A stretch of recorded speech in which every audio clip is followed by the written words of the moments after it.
Volvo, pela segurança de todos.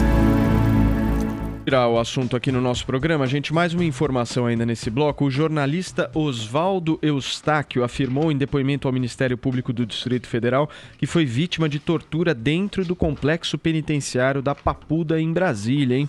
A informação e o vídeo com as declarações foram divulgadas pelo site Metrópolis. De acordo com a publicação, Eustáquio disse ter sido espancado por policiais penais no dia 18 de dezembro, data em que foi detido após a decisão do ministro do STF, Alexandre de Moraes. Eustáquio disse ter discutido com um agente penal depois que ele o chamou de animal por não ter comido o jantar. Opa. Com isso, teria sido informado que seria castigado e toda a ala em que estava ficaria sem acesso ao banho de sol. Vamos ver um trecho. Um deles me pegou e me deu uma chave de braço, assim, tipo, pegando pela mão, assim, torcendo, e colocou pra cá. E o outro pegou pra cá, começou, 2 policiais torcer minha mão. Um terceiro veio com a tonfa e começou a me enforcar. Não com o braço, mas com a tonfa. E eu não sabia onde sentia a dor, porque eu sentia dor aqui, sentia dor aqui, sentia dor aqui. E aqui eu perdi o ar. E é uma dor que eu não consigo expressar para o senhor. Porque vai misturando a dor aqui, a dor aqui, a dor aqui, é uma coisa descomunal. Eu estava sem camiseta, todo machucado, com muitas marcas no corpo.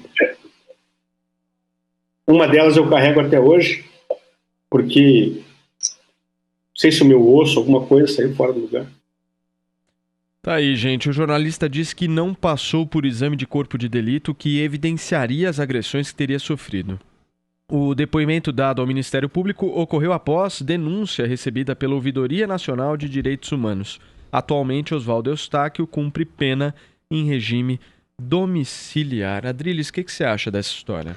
Eu acho que a gente vive, eu não sei até que ponto pode se considerar legitimamente verdade, tradução total da verdade, o que o Oswaldo Eustáquio disse, né? Ele é acusado de fazer ilações, de fazer falsas considerações sobre pessoas, o próprio Joel já colocou algumas delas, mas nenhuma delas chega nem perto a ser considerado qualquer tipo de crime, e a gente não sabe até hoje de qual crime o Oswaldo Eustáquio foi acusado.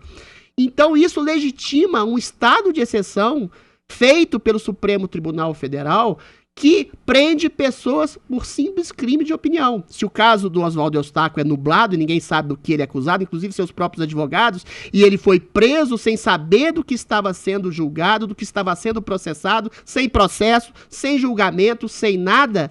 A gente vê o caso do Daniel Silveira, que por um simples caso de uma opinião mais incisiva, mais agressiva, vulgar e chula que seja, mas sem nenhum tipo de esboço de crime, foi também jogado às barras e ninguém sabe o que foi feito lá dentro. A gente sabe que o Oswaldo Eustáquio ficou paraplégico na cadeia em circunstâncias também muito nubladas. Agora, concretamente, o que a gente sabe é: existe um inquérito de fake news, existe uma perseguição do judiciário a vozes mais à direita, mais conservadores. Essa perseguição se estende, é fruto e consequência de uma perseguição no mundo, de uma ditadura subliminar globalista que impõe, como a gente viu no caso da própria Cláudia Leite aqui, opiniões taxativas, julgamentos taxativos contra certas pessoas e que exatamente censura e coíbe outro tipo de opinião. Eu mesmo fui censurado ontem no Instagram, no Facebook, porque eu falei exatamente o que eu falei aqui agora. O vírus era a responsabilidade da ditadura chinesa. Isso é um crime? Isso é exatamente um crime? Isso é liberdade de expressão. E por falta de liberdade de expressão, a gente está sendo cerceado, pessoas estão sendo presas, o STF permite que governadores e prefeitos arrastem, prendam pessoas nas ruas, perfis exatamente dentro das redes sociais são apagados. E aí quando você começa a eliminar posts, perfis, opiniões, linguagem, é um passo para que as pessoas sejam eliminadas. É um passo para que as pessoas sejam presas sem o devido processo legal. A gente vive, sim. Não dá para passar pano. Uma ditadura desse Supremo Tribunal Federal que mancha de fezes e sangue a história da liberdade brasileira. Joel, você. Vamos lá, primeiro ponto. Todo o passado de fake news e tudo do Oswaldo Eustáquio agora tem que ser esquecido. Ele traz uma acusação grave e o que ele fez ou não no passado não importa. Mas segundo ponto, igualmente importante, essa narrativa do Adriles, que tentou juntar a postura e a conduta do Facebook, do Instagram, ou as medidas do Supremo com o que pode ter acontecido com ele, também não se sustenta. Sabe por quê? Porque é a segunda denúncia de tortura no centro da Papuda em pouco tempo. E a primeira veio de um militante de esquerda, Rodrigo Pilha. Também em março, agora, foi preso porque estava com uma faixa Bolsonaro genocida num protesto.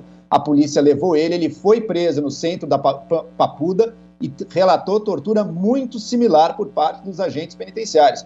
Então, por esses dois depoimentos, um de esquerda, outro de direita, me parece que há ali, nesse complexo penitenciário, agentes que se sentem à vontade para torturar e brutalizar os presidiários ali. Isso precisa ser investigado imediatamente.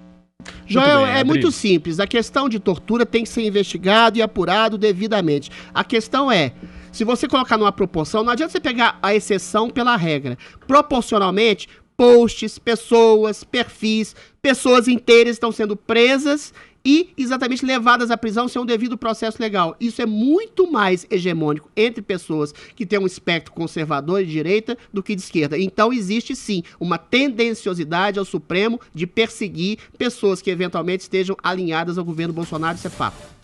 Joel? Da Amazônia, a gente tem protestos de esquerda contra Bolsonaro, a gente tem muito mais militantes e ativistas de esquerda sendo presos, Adriles, infelizmente, e ambos, seja de direita ou de esquerda, são irregulares, não podem sem continuar. processo, sem julgamento? Quanto a essa questão da tortura, claro, olha o cara tinha uma faixa Bolsonaro genocida. Agora, quanto à questão da tortura, o Oswaldo Eustáquio é um caso. Ou você acha que o Instagram ter tirado o seu post é equivalente a um cara ser torturado na prisão? Calma lá, não, senhor. Eu tô te dando um exemplo pessoal. Tem comparação então, sim, tem centenas. É por isso que o Olavo ficou nervoso com você aquele dia. Tem centenas e milhares. Você pega o todo pela exceção, aí não dá, cara. O Olavo de Carvalho tem centenas de posts censurados. Pessoas à direita têm milhares de posts censurados. São presas aqui no Brasil e fora do mundo. Aí você pega a proporção de 1000 por 1, aí um cara que foi preso da esquerda, você fala que é hegemonia. Não, todo mundo, todo dia eu vejo no Instagram, nas redes sociais, perfis estão sendo perseguidos de conservadores. Pelo amor de Deus. Joel, fecha, por favor. Não. Pra fechar, vai. Que eu me lembro que o Adriles está falando, são 3 caras de direita que foram presos.